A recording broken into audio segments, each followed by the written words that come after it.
I recently spent a few days bike touring around some of the best trails and roads of the Hudson Valley, and in this video I'll tell you all about them. We'll visit some charming small towns, take in some amazing landscapes, and explore some unique places that really make this area special. I hope this video proves that sometimes some of the best riding can be found right in your own backyard.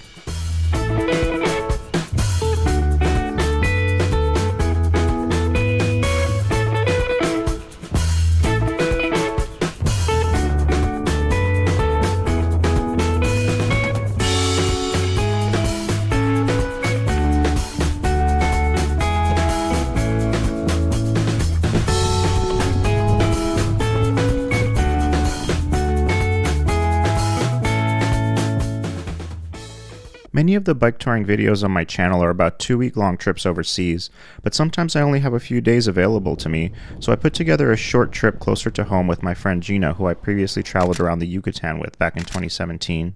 We were able to scrape together a few days off back in May, and decided to do a short credit card trip upstate. I'm lucky to be able to ride around this area fairly often because I have family here and only live a 2-hour train ride away. On this trip, I was hoping to go a little further than I normally would and explore some new areas along with some old favorites that I know Gina hasn't seen yet. The adventure begins. Our trip started in the small town of Ackerd, where the O&W Rail Trail starts. The O&W is an unpaved trail that runs northeast out of Ackerd to Kingston, New York. It's this thin blue line here. The other blue line is the Wallkill Valley Trail, but more on that one later.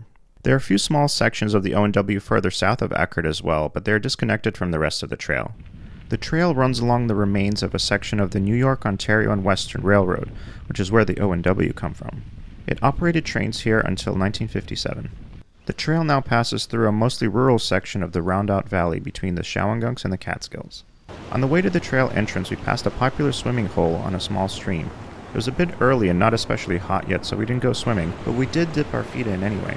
One of the highlights once on the trail is this old grain mill. It's over 300 years old. It's on private property now, but we got a great view from the trail and there's a plaque next to it describing its history. The trail surface is mostly hard-packed dirt, but can be rough in some areas with tree roots and rocks. It's pretty typical to see at least a little mud here as well. The northern section on the way to Hurley passes through this scenic marsh with a lot of birds and other animals. The northernmost section is freshly paved and super green on both sides.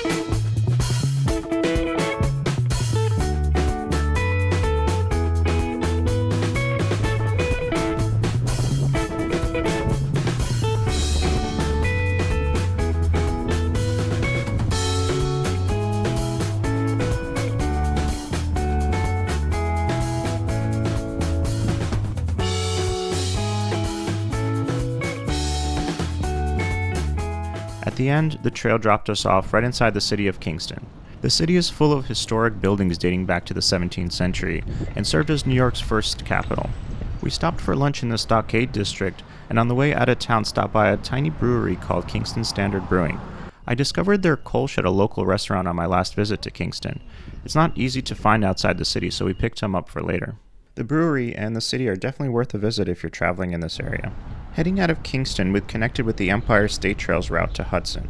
It so happens that despite the name, this portion of the Empire State Trail is just regular local roads with some extra signage. That being said, they were well-chosen roads and were a treat to ride. First, we rode over the Kingston-Rhinecliff Bridge to the east side of the Hudson River. It's a fairly tall and long bridge with lots of traffic, but had nice views of the Catskills, the river, and the train tracks down below. Then we continued along River Road past Bard College and some stately homes and tiny churches. The last few sections between Tivoli, Germantown, and Hudson were wonderful. The roads were well paved with gently rolling hills. It wasn't flat, so it never got boring, but the hills were also never too challenging either.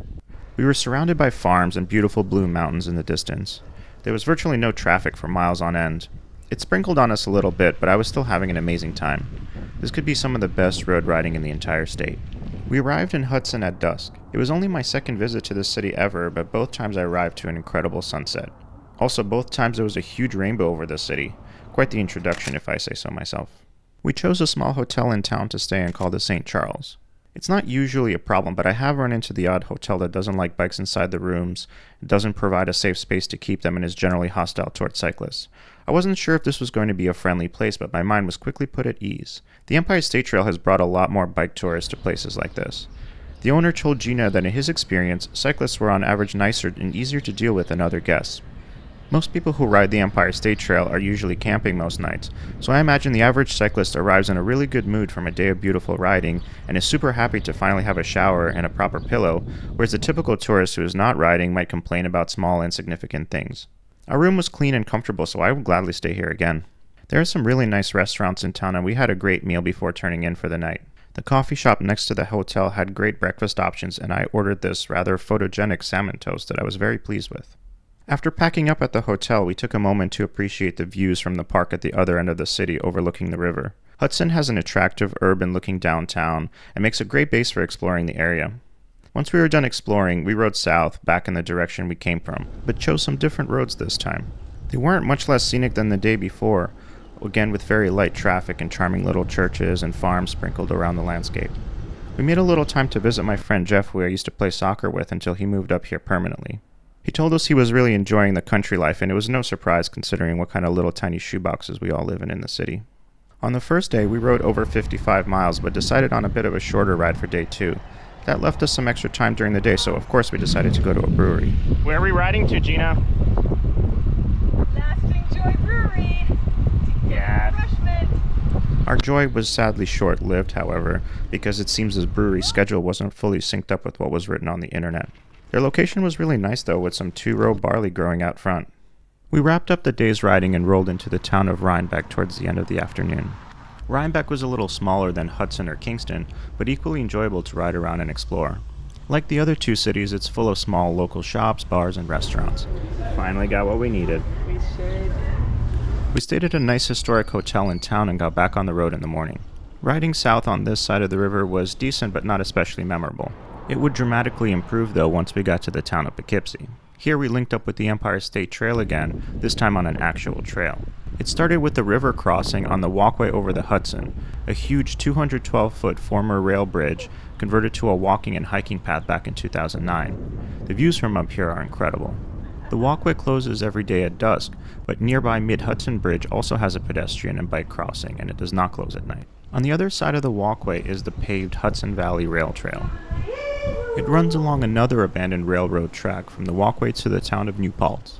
It passes some public parks, along with some marshy areas and some hiking trails nearby.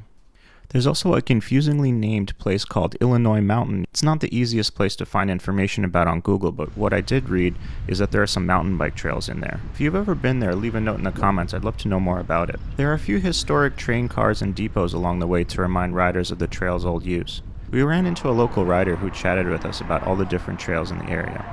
New Paltz is a small university town with a busy main street full of restaurants and all the rest of the essentials you might need, including a bike shop. The town is situated right at the foothills of the Shawangunk Mountains, and multiple trails start and end here. We followed the Wallkill Valley Rail Trail heading north around the mountains. This was the other blue line that ran parallel to the O&W Rail Trail. Just on the outskirts of downtown New Paltz, and right next to the rail trail, is a site called Historic Huguenot Street. It's both a residential area and kind of an open-air museum with several perfectly preserved homes from the 18th century. It's worth a visit if you're riding along on the rail trail already. New Paltz is roughly in the middle of the Wallkill Valley Rail Trail, which runs for over 25 miles from Walden to Kingston. The surface is unpaved but pretty smooth and rarely muddy. The trail is very scenic, running along the Shawangunk Ridge with occasional views of the nearby hills. There are several river crossings, one of which is across the Wallkill River on the small railroad bridge right before Springtown Road. It's a fairly small one, just barely above the river, but is a beautiful place to stop for a break. We took some photos and continued along the trail, where a few miles later we came upon the Rosendale Trestle. This one is much higher up, a full 150 feet above the Rondout Creek. Cool, right? It has sweeping views of the river and nearby mountains. I've ridden over it quite a few times over the years, but these views never get old.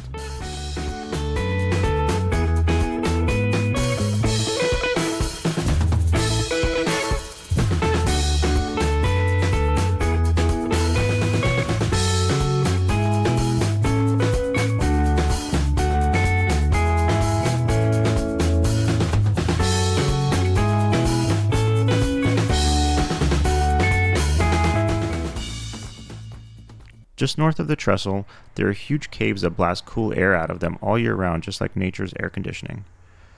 There are also ruins of old mines where limestone was dug and burned in kilns to make cement. Just after Rosendale, we turned off the trail and rode a few more miles on quiet country roads back to where we started and were treated to this amazing sunset. All in all, this was a terrific trip with loads of highlights, especially considering how short it was. Little on this particular route was challenging, but I figured I'd share our bikes anyway. Gina was riding this Bridgestone MB5 vintage mountain bike. I raised the bars on it with a longer stem and added a rack and some bags for this trip. I rode my usual touring bike, which is a Surly Traveler's Check. I actually had to have this frame welded back together, which I made a video about linked above. I put these Ultegra road wheels on there with 40mm wide tubeless tires. I struggled with the tubeless setup at first, but now they're comfortable and reliable. My handlebars are my wacky DIY alt bars, which I also have a video about if you want to know more. Leave a comment if you enjoy riding around the Hudson Valley and have routes you'd recommend. Thanks for watching.